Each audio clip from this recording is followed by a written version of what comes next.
Hi guys, this is Poorly Gaming 27 and welcome to episode 1 of the Big Squad Theory. Now this episode is called the Blue Ramos effect, so you can already imagine one of the players that's going to be involved in this team. Now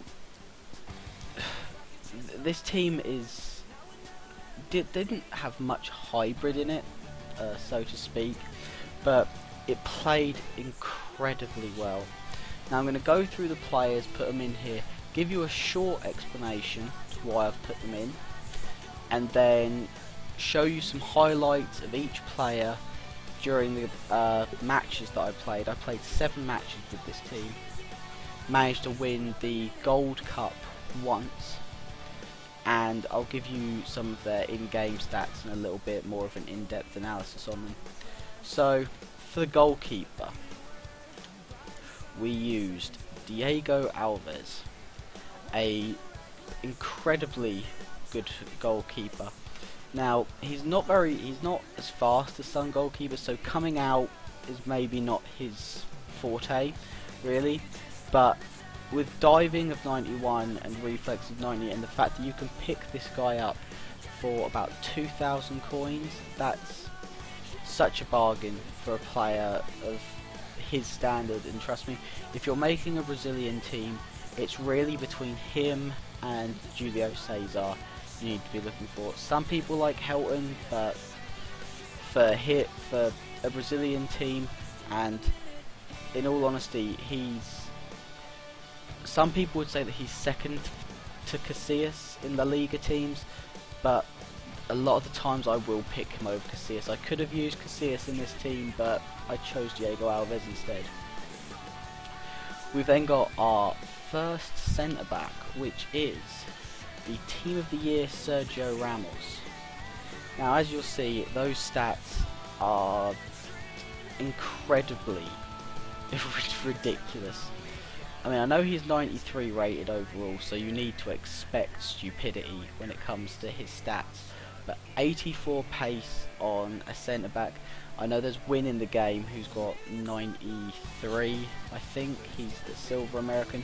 But the fact Ramos is Spanish in La Liga, that 84 pace with 91 defending and 95 heading makes him perfect for a 3 at the back. We then have our next centre-back, which is the Inform Pepe. Now, this was sort of a no-brainer for me to link up with Ramos. 75 pace, 85 defending, 84 heading. I think he sells for about 150k now. Maybe a little bit more. I know his price shot up during the Team of the Year, but him and Ramos together are a great pairing. And to finish off this 3-man defence, we have got Katala, who is a centre-back from, I can't even remember where he's from, Real Murcia. Now his main reason I put him in is because he gets a strong link with with the left mid that I'm going to put in, and 74 pace on a silver centre-back is not to be trifled with. 75 heading as well. He's very strong. He'll hold players off extremely well, and let's face it, if they get past him they still have to get past Ramos, so that's absolutely no problem. We then have our left midfielder, which is Adela Fu. I believe I'm saying it right. 91 pace. He is a speed demon, but I kind of allow that to be cancelled out with the fact he has 83 dribbling and 4-star skills and 4-star weak foot. Now, a lovely player really to mess about with. He plays for Barcelona's B team, so you have to expect that he will be good, and if you've ever seen him play in an actual game, you'll know that he is looking very good, to be very similar to David Villa, maybe not as strong, but in game his crossing is exemplary. You cannot fault it. And if I was going to make this a full sort of La Liga Spanish team, I would have put Llorente up front just to collect his crosses. So then, who have we got here? We have got Sergi Roberto. Now he is a silver who plays for Barcelona's A team. Comes out of packs as centre mid. I thought I'd play him at CDM. 59 defending is not great, but he's more there as a playmaker.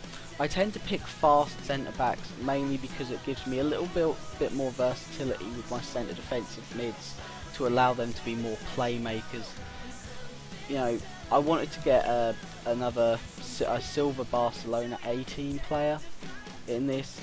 74 passing, 73 dribbling, relatively nice all-rounded stats, but another main reason I put him in is because his stats work very well having Xavi as the other centre defensive mid. We all know Xavi, pass master. The guy can pick a pass from miles away. Nice dribbling. He does get back, to be fair. The one great thing about these two centre defensive mids is they do get back and they can tackle when it's needed. So our right mid, we are going to use Jesus Navas. Once again, another complete and utter speed demon. But once again, I need dribbling, and him and Delafou have it. They give great speed, great dribbling ability, great skill moves on the wings. I believe Navas has 4-star skill moves as well. He can also, he's not left-footed, but he is very good at power shots with his right foot in on the near post. Centre attacking mid, we are going to use who is probably my favourite player in Ultimate Team still to this day, Iago Falk. Now, I'm not going to go into him much because when you see the highlights of the games that I played, you'll see just how stupid this guy is. His price tag of about 8k is disgusting, if I'm honest. I think he should be at least 30. His playstyle is very similar to what Iniesta is. If Iniesta, the way I view it, if you're making a Spanish team and you don't want to play Iniesta on the wing, which is obviously what his card is, and you can't afford the Team of the Year Iniesta, buy Iago Falk. Plays for Spurs, amazing dribbling and crazy long shots. It's not even right, but you'll see in the highlights more of that. We then have our two strikers, both from the Premiership. The first one is Agbonlahor. Now, a player known primarily for pace. 93 pace on a silver is just, wow. But 72 shooting, 74 dribbling, 76 heading. You'll be amazed the amount of headers that he does win. Now, I paid 163k for mine. I don't know whether his price has gone up or come down over the past couple of weeks, but he's so good for little chipped balls over the top. He gets round defenders. He's got very good strength, actually, and half the time you would think, I don't think he does have it, but he's very acrobatic. You know, scores overhead kicks and attempts bicycle kicks, and he has a joy to play with. I would say he's one of the main silvers, other than Wallison, that's actually worth his price tag. And our second striker is not silver. Our second striker is going to be Tarat.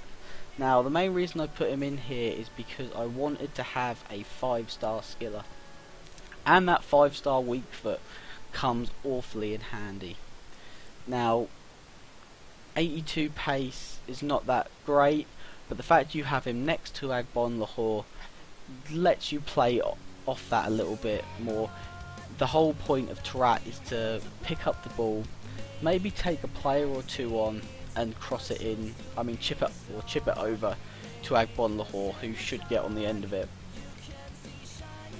Tarat, not great for heading. Like I said, if I built this team for heading, I would have put Lorente up front with, I don't know, maybe another Spaniard. I probably would have put David Villa up front, if I'm honest. But you've got very good dribbling on Tarat. He is literally there as your sort of holding man. Iago Falk can hold up the play in that centre attacking mid role, but what my main thing to do is to give it to Falk, try get it to Tarat, and chip the ball over the top. But anyway, guys, I'm now going to skip over and show you the highlights of the games I played with this team. So to start off with, you got Diego Alves in goal, who with 91 diving, 90 reflexes is just an absolute tank in between the sticks. He rarely lets goals in. The price you can pick him up for is blasphemy. The fact you can pick him up for 2k, and I would rank him easily in my top 3 goalkeepers on Ultimate Team 13, behind Pantilimon and Casillas.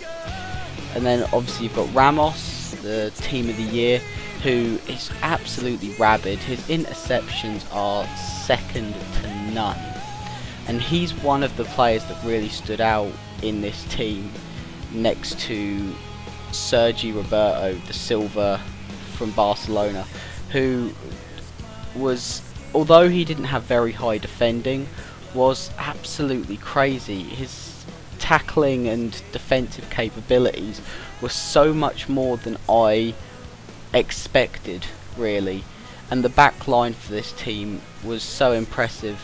You'll see some clips here of Catala, the silver non-rare centre-back, who even against the best Brazil teams, he was up against Neymar, and Neymar just could not do anything to get past him. It was hilarious. The guy actually messaged me after the game asking what the name of my back line was. He could see I had Ramos and Pepe, but he didn't know this other Silva. You've got Navas here, who was quite quiet, but that was just a lovely bit of control with the chip through ball, and he did pull his defensive weight, to be honest. He gets back. And then you've got Delafu, who sort of, he was about the place, but he couldn't really have much of an impact. 3-5-2 kind of reduces your ability to use the players on the wings to their full effect. But you'll see Sergi Roberto there getting back. His pace was so, I really cannot sing his praises enough. And his shot, look, off the crossbar, I struck that and I was begging for it to go in. I was overwhelmed by how well this team played and how defensively minded they actually were. Sergi Roberto pulled such good weight that at one point I decided to move Xavi forward a little bit in the formation and basically playing a 3-1, well, a 3-1-4, whatever the hell it was. I can't even remember numbers, I'm so overwhelmed by it. But I think Iago Falk, he is probably my favourite player in Ultimate Team at the moment, and he takes so much in his stride. His heading ability, even there, his heading isn't very high, but he just gets in there, bumps it off the crossbar and knocks it in. The goalkeeper is left for dead, and his long shots are out of this world. Like I said before, if you want an Iniesta type player, you can't afford the team of the year in centre mid. You need to be looking at Falk. And Tarat and Agbonlahor up front, I told you before, their strengths, their pace. That is what they're for. You see Agbonlahor here get past the man. The defence, this is against a Brazilian defence, supposedly the fastest defence in the game, and they have absolutely nothing to do about him. It's amazing. But anyway guys, thank you for watching this video. I hope you enjoyed it. Like, comment, subscribe. See you all later.